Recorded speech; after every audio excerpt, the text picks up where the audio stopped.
The other big questions we have, of course, about the shooter. So let's talk about the moments before the assassination attempt yesterday in Butler, Pennsylvania.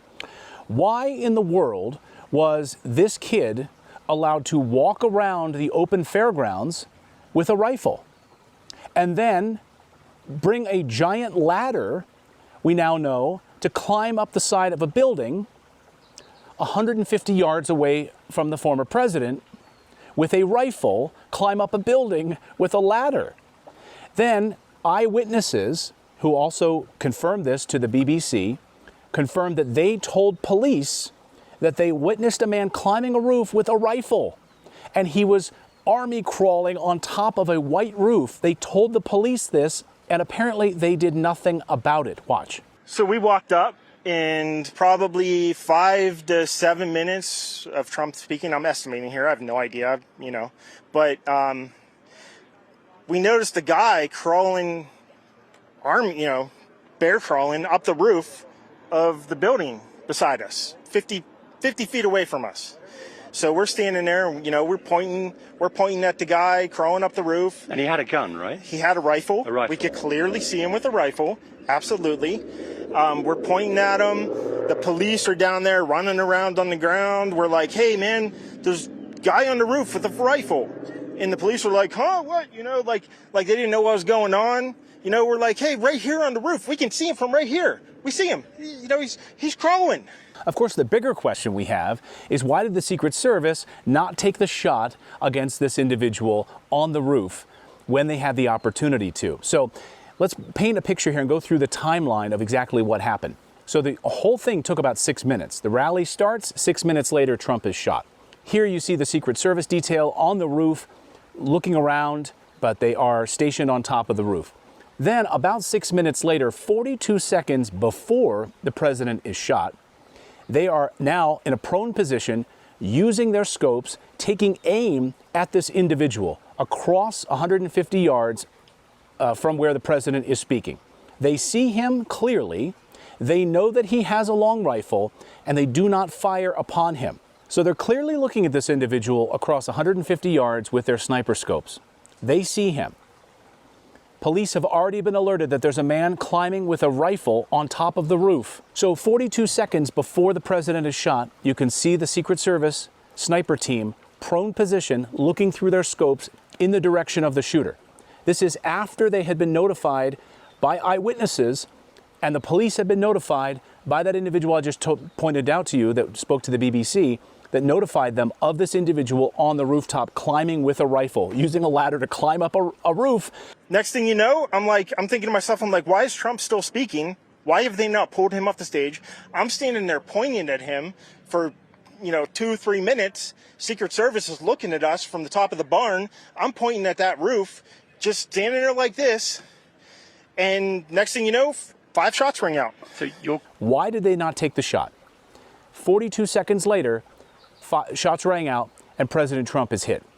Why did they allow him to get off a shot? They see him on this roof. Why did they stand down? Why did they not do anything? Again, gross incompetence or an inside job? No. Wait.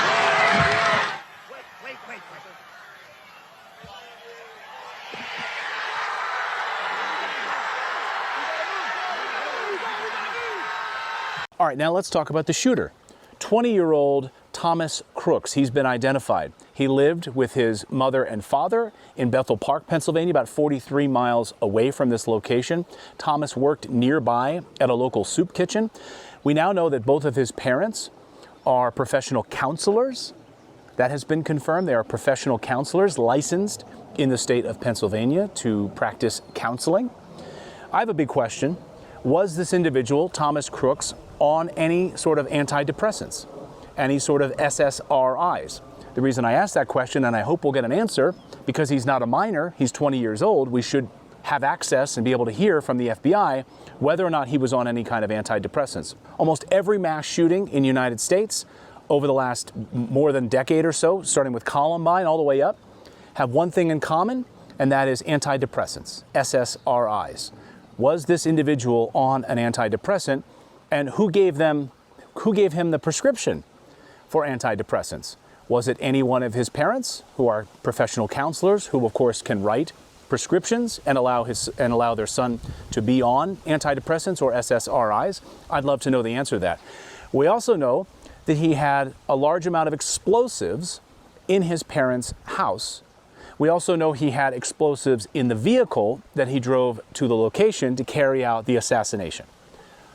So if you're a counselor, your job is to counsel, to understand human behavior. How do you not see that your son is making explosives in your house? The other questions we have, of course, was he a lone wolf, a lone gunman, working by himself? Mike Benz pointing out, cybersecurity expert Mike Benz pointing out that last night his Facebook, his Instagram, Thomas Crooks's Facebook, Instagram, and other social media platforms and YouTube channel were being wiped and content was being removed. Who was removing this content? Was it the tech companies removing this content at the request of somebody in the federal government? I would love to know that. He's dead. Who's removing content from his social media accounts? Again, none of this is conspiracy theory. All of this has been confirmed by the evidence and eyewitnesses and law enforcement on the scene who are giving us this information. So let's recount. Why did the Secret Service, who had him in their sights 42 seconds before he fires on the president, not take the shot to take this guy out? They see a man with a rifle who's clearly not part of the Secret Service with a rifle on a rooftop. Why do you not shoot him? Why do you not take him out? Did someone tell the Secret Service to not take the shot? We'd love to know the answer to that. Why were eyewitnesses able to witness this individual climbing up a roof, using a ladder, carrying a rifle, and no one did anything about it? Why did the Secret Service rebuff the Trump campaign's requests for additional security, additional Secret Service detail? Why was that rebuffed? Should the director of the Secret Service be fired? Director Kimberly Cheadle. Another question we have, who's scrubbing Thomas Crook's social media accounts, removing content from his social media accounts? And another big question I have, was he on SSRIs? Was he on some sort of an antidepressant? Who prescribed that medication for him?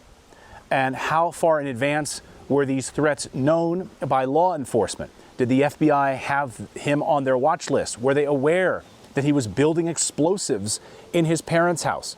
What information did they have ahead of time about this individual? All of this, I hope, will be explained to us, but will be revealed transparently.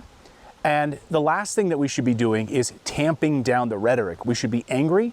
We should be demanding answers. And I hope that we get them. So is this gross incompetence or some sort of an inside job? Did somebody on the inside know what was about to happen and tell the Secret Service to not open fire on this individual?